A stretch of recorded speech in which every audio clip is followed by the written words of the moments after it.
Welcome to another episode of The Brand Called You, a podcast and podcast show that brings you leadership lessons, knowledge, experience, and wisdom from thousands of successful individuals from around the world. I'm your host, Ashutosh Garg, and today I have with me a very, very accomplished professional from the world of marketing and branding from Mumbai, India, Mr. Suneel Agarwal. Suneel, welcome to the show. Thank you, Ashutosh. Pleasure to be here on your show. Thank you. Suneel is a brand consultant, he's a communication coach, and he's a transformation speaker. So let's start with talking branding today. Tell me about the work you do as a brand consultant.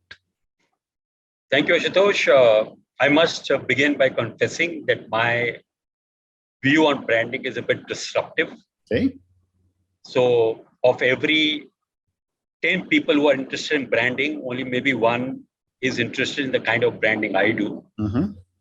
So I feel the world has got very excited about the word brand because of the ROI that they see from people.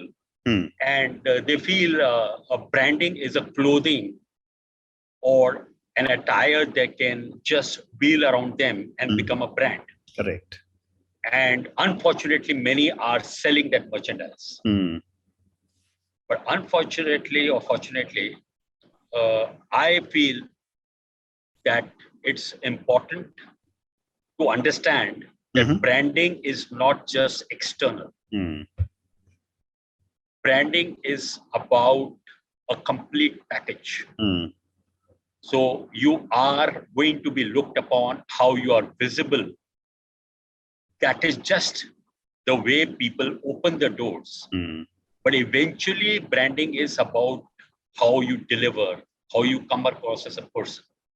So in my experience, I have been fortunate to have worked with cross domains, B2B, B2C, retail, customer, FMCG, industrial, and big and small and large corporates across multinationals and all.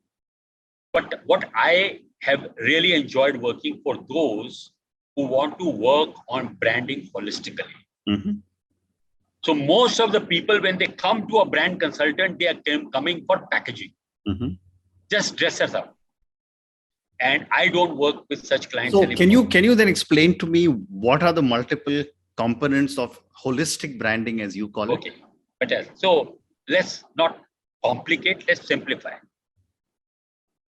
You are what you are seen to the world by the attire, the way you look, the way you dress up.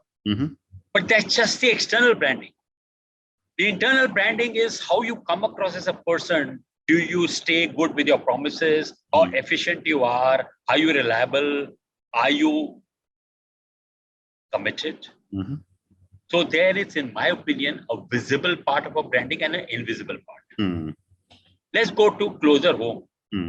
We marry for the physics, but we end up staying with the chemistry of the spouse. After a few years, the couple doesn't even care how they look at each other. They look, how do they get along with each other? So now today, the brand can give you a packaging to become an attractive proposition to be explored or become eligible for exploration to your prospects. But then, are you just creating an impression or are you working inside out to deliver what I call reverse engineering? So a client called me up, a hospital, who says, we want to be looked upon as a most customer friendly, a caring hospital. So I said, what have you done so far? He said, we made "We Care For You" labels on our dresses. That doesn't make you a caring hospital. To become a caring hospital, you have to do something that make people say that you are caring. So like you have many friends, Ashutosh, I'm sure you don't have the opinion on the base of their website. You have the opinion about the dots that you have collected over the years. Are these people reliable? Do they back out at the last payment? Can they be counted upon? So a brand is a myriad of various components, of which there are visible that make you eligible. So let me develop that. Today you are at an airport. You see a person very shabbily dressed, very uncouth, unpolished. It doesn't encourage you to start a conversation. So that is the attraction of the physics. You go to a program, you go to a networking meet, you go somewhere, a person radiates positive energy by the way they are physically. But that is just the outside veneer. After that is beyond the first impression. So I say, don't bother to create a good first impression if you can't follow it up with another one. So those who are only looking to create a good first impression, it means they have nothing beyond it. They are just gold plated. They are not solid gold. Okay. So therefore, based on what you've just said, what would you say are some of the key building blocks of a successful brand? Yeah. So I think we, like humans, brands are different. Different brands give priority to different things. Some say, I want to be very reliable. Somebody says, I just want to be the most economical. Somebody says, I want to be the most customer friendly. And that is where the components get a weighted average in the whole mix. See, a roadside vendor knows the person who's coming is coming for sheer convenience and price. So he or she may choose not to have customer service. But a mom and pop store may still choose to have a customer service by which they become endearing to their clients. Or there could be a store that says, I know people are just coming because I'm the cheapest. I don't care how, they don't care about how I look, how I serve them. So the building blocks are decided or prioritized by the brand. That I don't want to be the cheapest, but I want to be reliable. And for the reliability, I have to build in a certain cost. I want to be reliable, but I also want to give a good experience. So there will be a certain cost to it. Rather than just say, okay, can I be the cheapest? Can I be the most unfriendly? So I hope a simple answer is that blocks are, there are multiple touch points. Like let's take an example of a 5-star hotel. The brand starts even before you enter the lobby. From the person who opens the door for you, how he treats you, the brand starts from there. So the touch points of every brand are decided, prioritized according to the brand architecture that a product or a company or a person decides. Very interesting. So my next question to you, Suneel, is that in the world of social media and the digital world, how do brands communicate their attributes and how do they stay relevant? Wonderful. So I need you to go a little back, Ashutosh, on the evolution of humans and brand. Earlier, there was no media. So the brand traveled only by word of mouth. So therefore, you had people very cautious about their image. Because they couldn't manipulate the word of mouth. Now, as the medium, the reach, and the platforms increased, the opportunities for manipulation also increased. However, you cannot stay in your ivory tower and say, I couldn't be bothered. You have to have a presence. So today, if you are not searchable, you don't even exist in the world. If a brand doesn't have a visibility on Instagram, you don't even become eligible for contention. So today, the good brands with the rich fundamentals build their way up from the fundamentals and then say we have to be visible. If today somebody is planning to buy a flat, you can't say I've got a great property. Somebody will keep looking for me, and you have to be available on platforms where people are searching for these projects or these products. So all these platforms now become a necessary exposure points for any brand. But those who are only looking at it to propaganda will soon get sorted out. So let me give you, I've done a lot of work with the realtors and building companies. And earlier, the projects were sold on the brochures. I remember clients coming to me, I said, what's your budget? It says, budget is no limit because all their eggs were in the brochure basket. They used to give out brochures and the project could seem like a very good project. Now today, the best famous, reliable realtor still cannot sell a project till they have a show flat ready. So how the brands have evolved. Sure.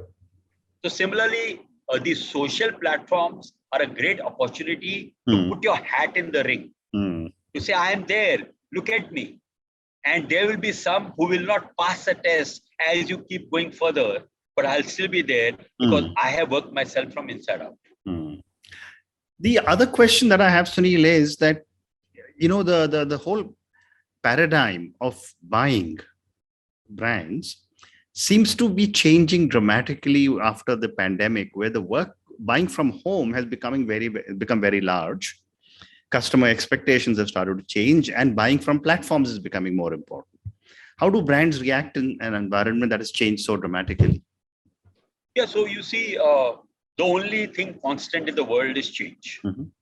If you speak to your parents, they couldn't think of a meeting unless they met in person. You grew up from the time there was always a telephone and you completed 80% of your tasks on the telephone. Now today, we are meeting here on an online platform. You don't have to call me to Gurgaon, or I don't have to, we can still connect and still make the most of it. Now, these are the changing realities that brands have to understand. So some are very easy. Like, for example, in apparel, they appreciate, understand, and respect that there is a bit of an enigma of what they are selling. It could not fit, the touch and feel. So therefore, they are compensating by luxurious return policies.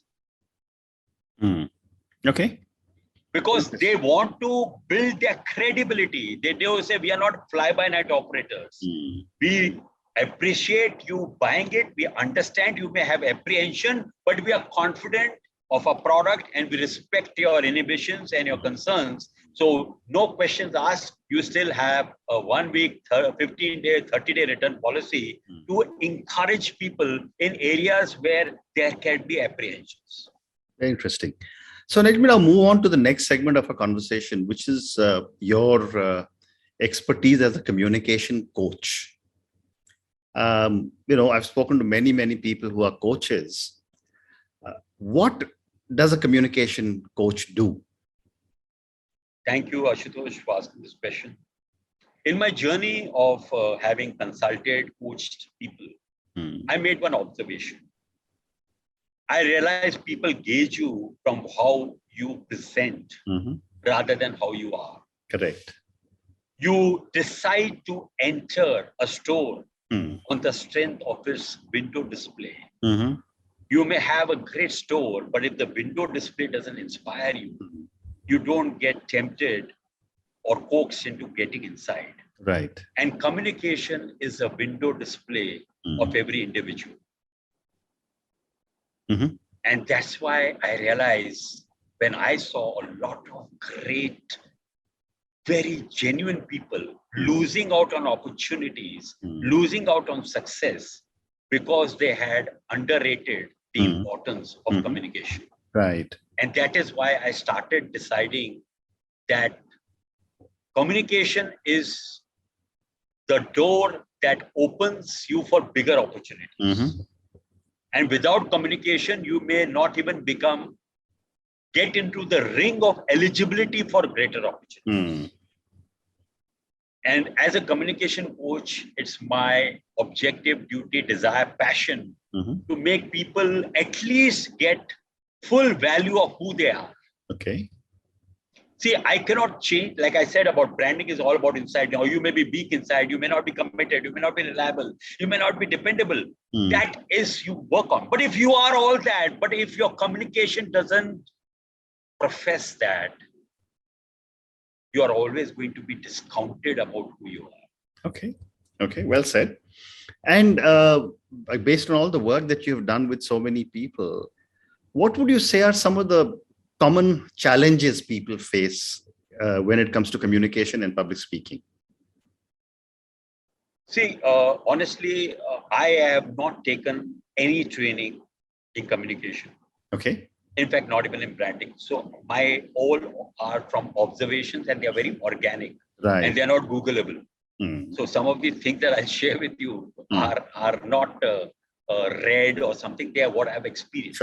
Sure. So I feel the key component, the biggest currency today, which is going to only appreciate and value, is attention. Whether you are talking to a colleague, whether you're talking to a friend, whether you are at a dining table, whether you are in an interview, whether you are with a prospect, whether you are doing a sale, if you can't grab the attention, then however valuable your words of wisdom are, they will not even get the entry pass if you're not interesting, if you don't get the attention. So I always am all at pains to explain people that you know a lot. You have a lot of information. You have a lot of knowledge. But unless you learn the art of being interesting in grabbing attention, you are not going to get a multiplier effect. Okay. So you have value of 1, but if your attention is into 0.9, you're only going to get 90. And usually it is 0.1, 0.2. So you're only getting 20% attention for your 100% knowledge or attention. So what's the misconception? Let me gather more information. Let me gather more books. Let me read more. But I said, if you want to become interesting, if you want to be invited to share your knowledge, if you want people to buy your ideas, you have to learn how to be more engaging and interesting. And that is a key component. Very interesting. Now, let me then now combine a little bit of the branding part and communication.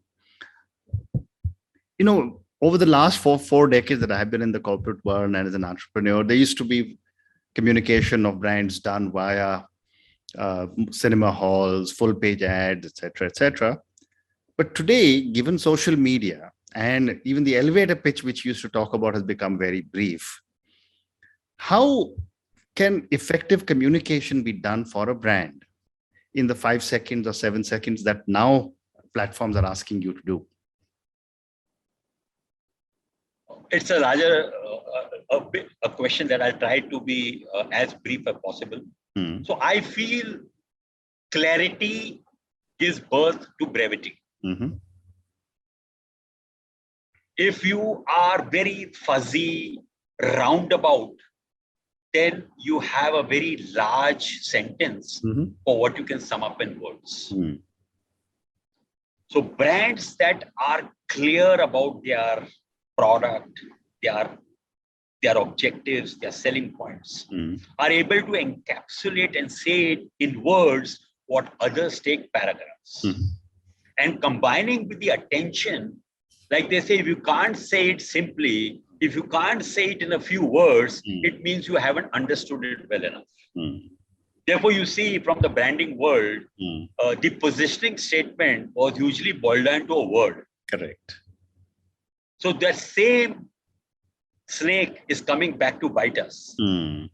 That become clearer, crisper, and become very.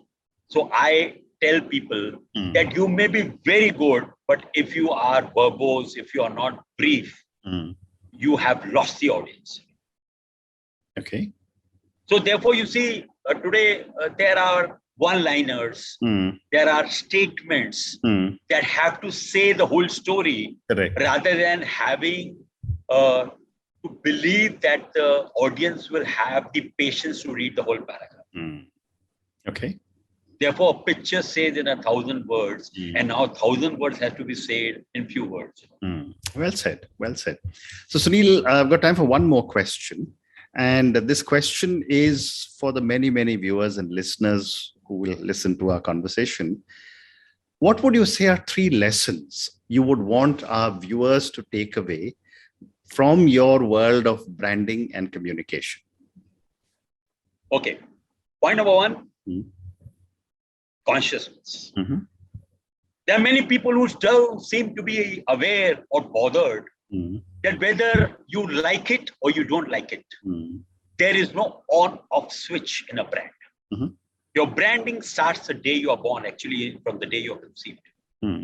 You ask your mother, she will have an opinion of how you were in her womb.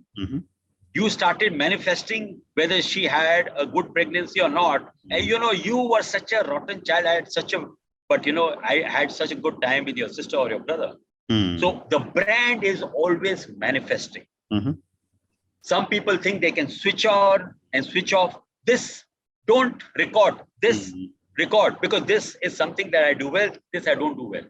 So the first thing is to be aware that brand is omnipresent. It is on all the time. You don't have an on-off switch in branding. So therefore, be aware about it. Okay. The second lesson is to get a pretty nurse, you must be patient. Rome wasn't built in a day, but they were laying bricks every day. So you don't build your brand overnight.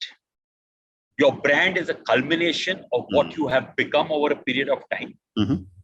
And if you've done a great job today, you may not leapfrog into fame or something, or it may be very short-lived. You have to consolidate and become a brand so that you become consistent. Brand is not a one-trick pony. Brand is not a one summer. It is how people see you consistently. When a great music director comes, they don't gauge them from the first two movies. They're saying, let's see what he has in the third and fourth movie. Because you always have creativity stored with you, pent up. But are you able to sustain it? So brand is not a short sprint. It is a long-term journey. And lastly, you have ample opportunity to navigate your brand in your life. Yeah.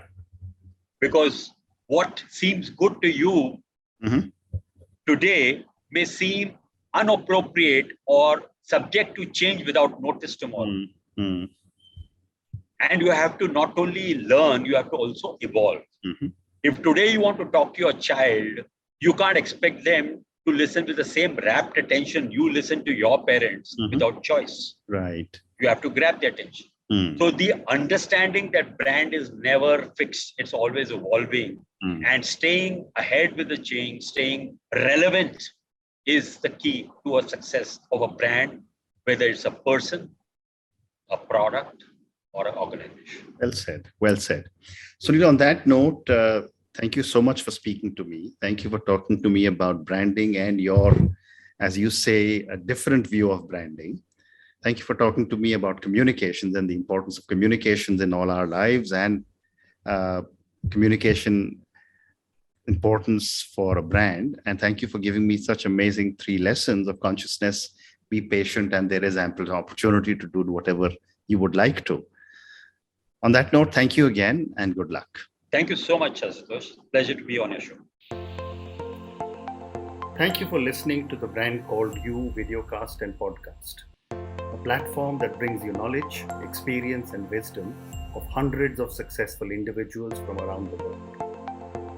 Do visit our website www.tbcy.in to watch and listen to the stories of many more individuals.